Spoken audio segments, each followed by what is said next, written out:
ہمارے ذہنوں میں جو معیارات بیٹھے ہوئے ہیں وہ کیا ہے؟ کامیابی پیسے سے ہے، کامیابی جائیداد سے ہے، کامیابی کاروبار سے ہے، کامیابی شہرت سے ہے، کامیابی اقتدار سے ہے۔ یہ معیارات ہیں۔ جو جتنا دولت مند اتنا کامیاب، جو جتنا مشہور اتنا کامیاب، جو جتنا پاپولر اتنا کامیاب، جو حکومت پر پہنچ گیا کامیاب، جس نے بڑا کاروبار جما لیا کامیاب، جس نے بہت جائیداد بنا لی کامیاب۔ یہی ہے اصل میں ساری بس کی گانٹھ۔ جو تصور کامیابی کا ہوگا اسی کے مطابق آپ کی بھاگ دوڑ ہوگی، اسی کے لیے جد و جہد ہوگی، اسی کے لیے توانائیاں صرف ہوں گی، اسی کے لیے دن رات کی مشقت ہوگی۔ یہ ہے اصل شے جس کی یہاں نفی ہو رہی ہے۔ کامیابی دولت سے نہیں، کامیابی شہرت سے نہیں، کامیابی اقتدار اور طاقت اور حکومت سے نہیں، بلکہ کامیابی ہے ایمان سے، عمل صالح سے، تواصی بالحق سے، تواصی بالصبر سے۔ آپ غور کیجئے اس نقطہ نظر کا، اس ایٹیچیوڈ کا، یہ جو مینٹل ایٹیچیوڈ ہے، اس کا بدل جانا ہی انسانی شخصیت کے اندر انقلاب برپا کرے۔ اب آپ کا نتیجہ کیا نکلا؟ اگر تو دولت سے کامیابی ہوتی تو قارون بہت کامیاب تھا، اگر حکومت سے کامیابی ہوتی تو فرعون اور نمرود بہت کامیاب تھا۔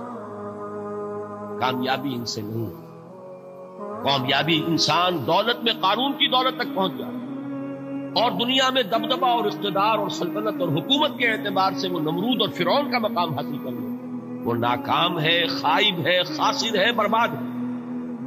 اور ابو ذر غفاری کامیاب ہے، چاہے ان کے پاس کچھ نہیں، جھونپڑی تک نہیں تھی، کوئی گھر نہیں تھا۔ حضور نے فرمایا ہے اللہ کے کچھ بندے ایسے ہوتے ہیں جو کسی محفل میں جانا چاہیں تو انہیں اجازت نہ ملے، جو کہیں اگر رشتہ کرنا چاہیں کوئی ان سے رشتہ کرنے کو تیار، کہیں کوئی سفارش کرنا چاہے تو ان کی کوئی بات ہی نہ سنے۔ لیکن اللہ کے ہاں ان کا وہ مقام ہے کہ اگر بھولے سے بھی کسی بات پر قسم کھا بیٹھتے ہیں تو اللہ ان کی قسم کی لاج رکھتا ہے۔ یہ ہے فرق، یہ جان لیجیے اچھی طرح۔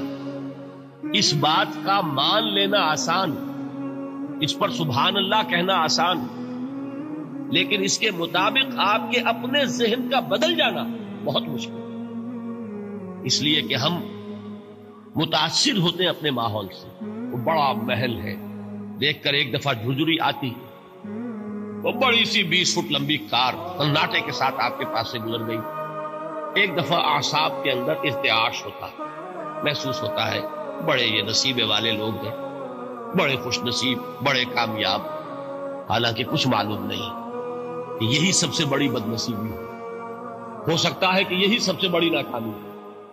اگر ذہنوں میں یہ بات بیٹھ جائے کامیابی کس شے سے، یہی وجہ دیکھیے قرآن مجید میں بارہا آپ دیکھیں اولئک ھم المفلحون، یہ ہے لوگ کامیاب ہونے والے۔ آج ہی آپ نے نماز میں وہ آیات سنی، یا ایھا الذین آمنوا ارکعوا واسجدوا واعبدوا ربکم وافعلوا الخیر لعلکم تفلحون۔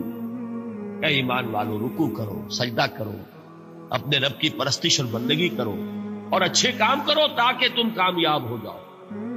تو کامیابی کن چیزوں سے ہے؟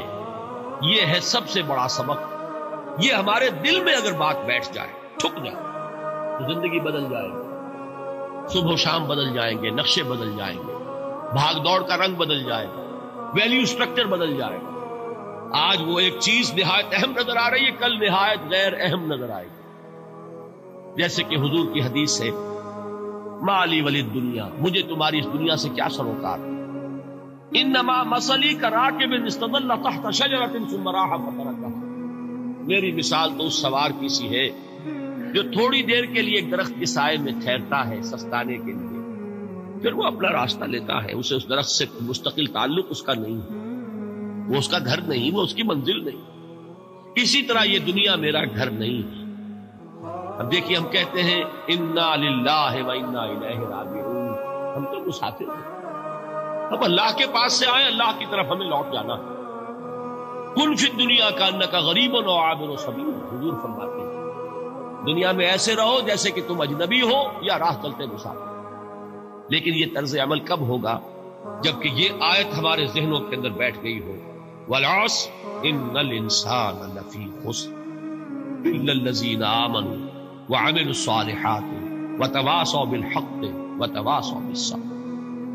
یہ ہے اصل بات جو میں نے عرض کیا تھا کہ میں بتاؤں گا صحابہ کیوں ایک دوسرے کو یاد دلاتے ہیں۔ اس لیے کہ دیکھیے جیسے برف باری اگر ہو رہی ہو، آپ باہر نکلیں گے تو برف آپ کے کپڑوں پر جم جاتی ہے نا، تو آپ جھٹکتے ہیں کپڑوں کو تاکہ برف ہٹ جائے۔ ہمارے ایمان پر اس دنیا میں رہتے ہوئے جب ہم متاثر ہوتے ہیں ماحول سے تو گردہ آ جاتا ہے، برف پڑ جاتی ہے، اس کو جھٹکتے رہنے کی ضرورت ہے۔ اور وہ جھٹکنے کی بہترین اور مؤثر ترین شکل یہی ہے کہ یاد رکھو کامیابی ان چیزوں سے نہیں ہے۔ چمک دمک جو ہے دنیا کی، یہ ساری چمک دمک جو تمہیں رجھا رہی ہے، جو تمہیں اپنے اندر گم کیے ہوئے، یہ لفظ گم پر اقبال کا وہ شعر یاد آ گیا کہ کافر کی یہ پہچان کے آفاق میں گم، اور مومن کی یہ پہچان کے گم اس میں ہے آفاق۔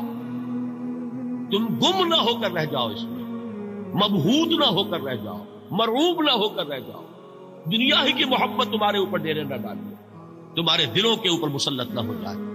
لہذا تازہ کرتے رہا کرو، والعصر ان الانسان لفی خسر الا الذین آمنوا وعملوا الصالحات وتواصوا بالحق وتواصوا بالصبر۔ پھر یاد کر لو، پھر تازہ کر لو اپنے اس یقین کو کہ کامیابی دولت سے نہیں، کامیابی ثروت سے نہیں، کامیابی اقتدار سے نہیں، کامیابی شہرت سے نہیں، کامیابی جائیداد سے نہیں، کامیابی ہے ایمان سے، کامیابی ہے عمل صالح سے، کامیابی ہے تواصی بالحق سے، کامیابی ہے تواصی بالصبر سے۔